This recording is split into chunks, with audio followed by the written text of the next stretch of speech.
അനധികൃത സ്വത്ത് സമ്പാദന പരാതിയിൽ അഡീഷണൽ ചീഫ് സെക്രട്ടറി KM എബ്രഹാമിൽ നിന്ന് വിജിലൻസ് സംഘം മൊഴിയെടുത്തു. വിജിലൻസ് SP രാജേന്ദ്രൻ സെക്രട്ടേറിയറ്റിലെ ഓഫീസിലെത്തിയാണ് മൊഴി രേഖപ്പെടുത്തിയത്.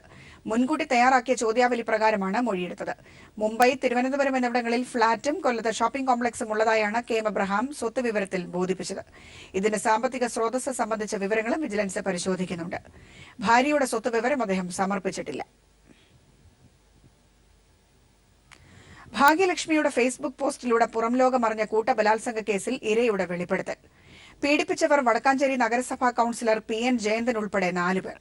പരാതി നൽകാനെത്തിയ തന്നോട് പോലീസ് വളരെ മോശമായി പെരുമാറി. മൊഴി പറയാനും പരാതി പിൻവലിക്കാനുമായി തന്നെ ഭീഷണിപ്പെടുത്തി. സംഭവത്തെ രാഷ്ട്രീയവൽക്കരിക്കരുതെന്നും വീട്ടമ്മ.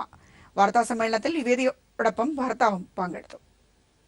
ഡബ്ബിംഗ് ആർട്ടിസ്റ്റ് ഭാഗ്യലക്ഷ്മിയുടെ ഫേസ്ബുക്ക് പോസ്റ്റിലൂടെയാണ് സംഭവം പുറംലോകം അറിഞ്ഞത്. തുടർന്ന് ഭാഗ്യലക്ഷ്മിക്കൊപ്പം പീഡനത്തിനിരയായ യുവതി ഭർത്താവിന്റെ കൂടെ തിരുവനന്തപുരം പ്രസ് ക്ലബ്ബിൽ എത്തി വാർത്താസമ്മേളനത്തിൽ കാര്യങ്ങൾ വിശദീകരിച്ചു. ഭർത്താവിന്റെ സുഹൃത്തുക്കളായ Wadakkanchery CPIM councillor PN Jayanthan, സഹോദരൻ ബിനീഷ്, ജിനേഷ്, ഷിബു എന്നിവരാണ് പീഡിപ്പിച്ചതെന്ന് യുവതി വെളിപ്പെടുത്തി. കൌൺസിലറാണ് വടക്കാഞ്ചേരിയിലെ, പേര് ജയന്തൻ, ബിനീഷ്, ജനീഷ്, ഷിബു. എന്നാൽ തന്നെ ഏറ്റവും കൂടുതൽ തകർത്തത് പേരാമംഗലം CAയുടെയും SIയുടെയും ഭാഗത്തു നിന്നുണ്ടായ വേട്ടയാടലായിരുന്നുവെന്ന് യുവതി പറഞ്ഞു. ഞാൻ അന്ന് ഇതായതിനെക്കാട്ടി മാനസികമായിട്ട് അവരെന്നെ പോണവരൊക്കെ വിലയിരുത്തിയിട്ട് അസഭ്യമായ അതെനിക്ക് 2014 സംഭവമുണ്ടായത്. എന്നാൽ പീഡനത്തിന്റെ ദൃശ്യങ്ങൾ പുറത്തുവിടുമെന്ന് ഭീഷണിപ്പെടുത്തിയതിനാൽ ഭർത്താവിനോട് പോലും ഏറെ വൈകിയാണ് കാര്യങ്ങൾ പറഞ്ഞതെന്ന് യുവതി പറഞ്ഞു. തുടർന്ന് ഭർത്താവ് നിർബന്ധിച്ചതുമൂലവും ജീവിക്കാൻ പോലും അനുവദിക്കാത്തത് കാരണവുമാണ് 2016 ഓഗസ്റ്റ് 14 പോലീസിൽ പരാതിപ്പെട്ടതെന്നും യുവതി പറഞ്ഞു. പോലീസിന്റെ മാനസിക പീഡനവും പ്രതികളുടെ ഭീഷണിയെ തുടർന്നുമാണ് മജിസ്ട്രേറ്റിന് നൽകിയ മൊഴി മാറ്റിയതെന്നും കേസ് പിൻവലിച്ചതെന്നും ഭർത്താവും യുവതിയും കൂട്ടിച്ചേർത്തു. ചോദ്യങ്ങൾ ഞങ്ങൾക്ക് ഒരത് പറയാൻ പറ്റുന്നൊരവസ്ഥയാണ്. അസഭ്യ വർത്താനം എന്റെ മുമ്പിൽ വെച്ച് വർത്താനം എനിക്ക് മാനസികമായി തന്നെ ഞാൻ തകർന്നു പോയത്. പിന്നെ കേസിൽ നിന്ന് പിന്മാറണോന്നുള്ള ഇത് തന്നെയായിരുന്നു അവർക്ക്. പിന്നെ മജിസ്ട്രേറ്റിന്റെ മുമ്പിൽ മൊഴി മാറാൻ വേണ്ടി ഇരുത്തി പഠിപ്പിച്ചു വന്നു. മൊഴി മാറണം, അല്ലെങ്കിൽ എന്റെ ഭർത്താവിനെ അന്ന് കാറിൽ പിടിച്ചു വെച്ചിട്ടായിരുന്നു എന്നെ മജിസ്ട്രേറ്റിന്റെ മുമ്പിലേക്ക് വിട്ടത്. മാധ്യമങ്ങളെ കാണുമെന്നറിഞ്ഞപ്പോഴും പ്രതികൾ ഭീഷണിപ്പെടുത്തി. 3 മാസമായി തൃശൂരിൽ പോയിട്ട്. ഞങ്ങൾക്ക് 2 മക്കളുണ്ട്. അവരുമായി ജീവിക്കണമെന്നുള്ളതുകൊണ്ടാണ് മുഖം മറച്ച് വാർത്താസമ്മേളനത്തിനെത്തിയതെന്നും യുവതിയും ഭർത്താവും പറഞ്ഞു. DGPക്കും ഇവർ പരാതി നൽകിയിട്ടുണ്ട്. മുഖ്യമന്ത്രിയെ കണ്ട് കാര്യങ്ങൾ വിശദീകരിക്കുമെന്നും നീതി ലഭിക്കുമെന്നാണ് വിശ്വാസമെന്നും യുവതി കൂട്ടിച്ചേർത്തു. വിഷയത്തെ രാഷ്ട്രീയവൽക്കരിക്കരുതെന്നും അവർ ആവശ്യപ്പെട്ടു. News bureau, Thiruvananthapuram. തൃശൂരിൽ കൂട്ടബലാത്സംഗത്തിനിരയായ യുവതിയുടെ പരാതിയിൽ ഉചിതമായ നടപടി സ്വീകരിക്കുമെന്ന് DGP ലോക്നാഥ് ബെഹ്റ. യുവതി ഇപ്പോൾ പോലീസ് സംരക്ഷണയിലാണ്. പോലീസിന് വീഴ്ച പറ്റിയോ എന്ന് പരിശോധിക്കുന്നുവെന്നും DGP വ്യക്തമാക്കി. ഞങ്ങൾ അത് ശരിക്ക് നിയമപരമായിട്ട് നോക്കിക്കൊള്ളാം. കാര്യം ഈ ഡീറ്റെയിൽസ് ആക്ച്വലി ഞാൻ ഇപ്പോൾ പറയാനും പോകുന്നില്ല. ഞാൻ ആക്ച്വലി പറഞ്ഞിട്ട് കാര്യങ്ങൾ ഞങ്ങൾ ശരിക്കും നേരെ നോക്കിയിട്ട് എന്താ ആവശ്യമാണ് ആ രീതിയിൽ ഞങ്ങൾ ചെയ്തോളാം. You can trust us. വിശ്വസിക്കണം. We will do a very good job. അതില് ഇപ്പൊ അങ്ങനെ ഇവിടെ പോലീസ് ഹെഡ്ക്വാർട്ടറിലേക്ക് വന്നിട്ടുണ്ടല്ലോ. അപ്പൊ പോലീസ് ഹെഡ്ക്വാർട്ടറിലെ സംരക്ഷണം കൊടുത്തിട്ടില്ല, വേറെ എവിടെയെങ്കിലും കൊടുക്കുമോ? ആരോപണങ്ങൾ അടിസ്ഥാനരഹിതമാണെന്ന് CPM നേതാവ് PN ജയന്തൻ പ്രതികരിച്ചു.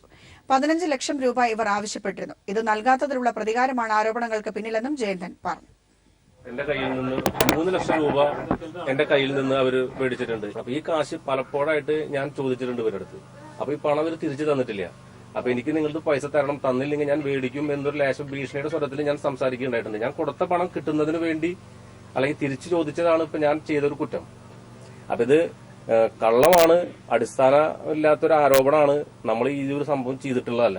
ഇവർക്കെതിരെ കേസ് ഉണ്ടാവും എന്ന് കണ്ടപ്പോഴാണ് ഇവർ 164 മൊഴി മജിസ്ട്രേറ്റിന് മുമ്പിൽ പോയി പറഞ്ഞിട്ടുള്ളത്.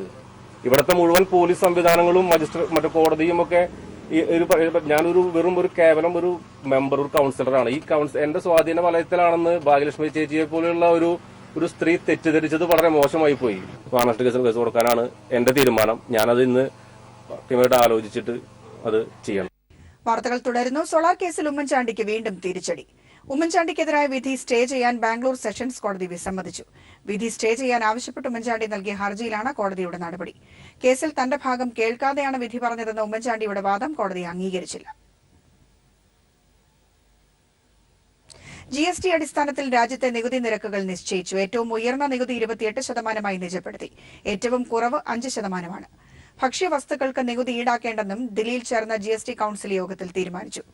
ആഡംബര കാറുകൾക്കും പുകയില ഉൽപ്പന്നങ്ങൾക്കും 40% വരെ നികുതി ഏർപ്പെടുത്തണമെന്ന കേരളത്തിന്റെ ആവശ്യവും GST കൌൺസിൽ അംഗീകരിച്ചു.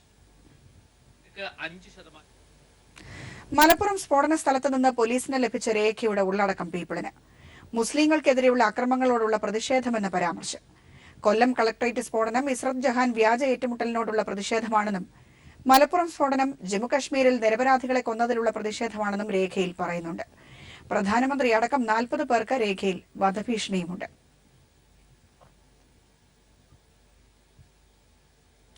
കോഴിക്കോട് ബിലാത്തിക്കുളത്ത് 7 വയസ്സുകാരി അതിഥി S നമ്പൂതിരി കൊല്ലപ്പെട്ട കേസിൽ അച്ഛനും രണ്ടാനമ്മയ്ക്കും 3 വർഷം കഠിന തടവ്. പ്രതികൾക്കെതിരെ ചുമത്തിയ കൊലക്കുറ്റം പ്രോസിക്യൂഷന് തെളിയിക്കാനായില്ല. കുട്ടിയെ ശാരീരികമായി ഉപദ്രവിച്ചതിനാണ് വിവിധ വകുപ്പുകൾ ചുമത്തി കോടതി പ്രതികൾക്ക് ശിക്ഷ വിധിച്ചത്.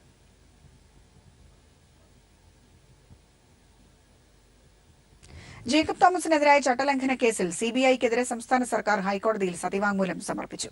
CBI നിലപാട് ഞെട്ടിക്കുന്നതെന്ന് സത്യവാങ്മൂലത്തിൽ പറയുന്നു. മറ്റു കേസുകൾ ഏറ്റെടുക്കാൻ വിമുഖത കാണിക്കുന്ന CBI ഈ കേസിൽ സ്വീകരിച്ച നിലപാട് ദുരൂഹവും സംശയാസ്പദവുമാണ്. കോൺഗ്രസ് നേതാവായ പരാതിക്കാരൻ വിജിലൻസ് ഡയറക്ടറോട് പ്രതികാരം തീർക്കുകയാണെന്നും സത്യവാങ്മൂലത്തിലുണ്ട്. കേസ് ഈ മാസം 14-ന് വീണ്ടും പരിഗണിക്കും. സത്യവാങ്മൂലത്തിന്റെ പകർപ്പ് പീപ്പിൾ ടിവിക്ക് ലഭിച്ചു. അഭിഭാഷകർക്ക് കോടിയേരി ബാലകൃഷ്ണന്റെ മുന്നറിയിപ്പ്. ഇനി മാധ്യമപ്രവർത്തകരെ തടഞ്ഞാൽ ക്രിമിനൽ നടപടിയുണ്ടാകും. അഭിഭാഷകരിൽ ഒരു വിഭാഗം അഭിഭാഷക സമൂഹത്തിന്റെ മാന്യതയ്ക്ക് കോട്ടം വരുത്തുന്നു. മാധ്യമങ്ങൾക്ക് നിർഭയം പ്രവർത്തിക്കാനുള്ള സംവിധാനമുണ്ടാകണമെന്നും കോടിയേരി പറഞ്ഞു. അഭിഭാഷകന്മാരിൽ ഒരു കൂട്ടം ആളുകൾ അഭിഭാഷക സമൂഹത്തിന്റെ മാന്യതയ്ക്ക് തന്നെ നിരക്കാത്ത വിധത്തിലുള്ള പ്രവർത്തനങ്ങളിലാണ് ഏർപ്പെട്ടുകൊണ്ടിരിക്കുന്നത്.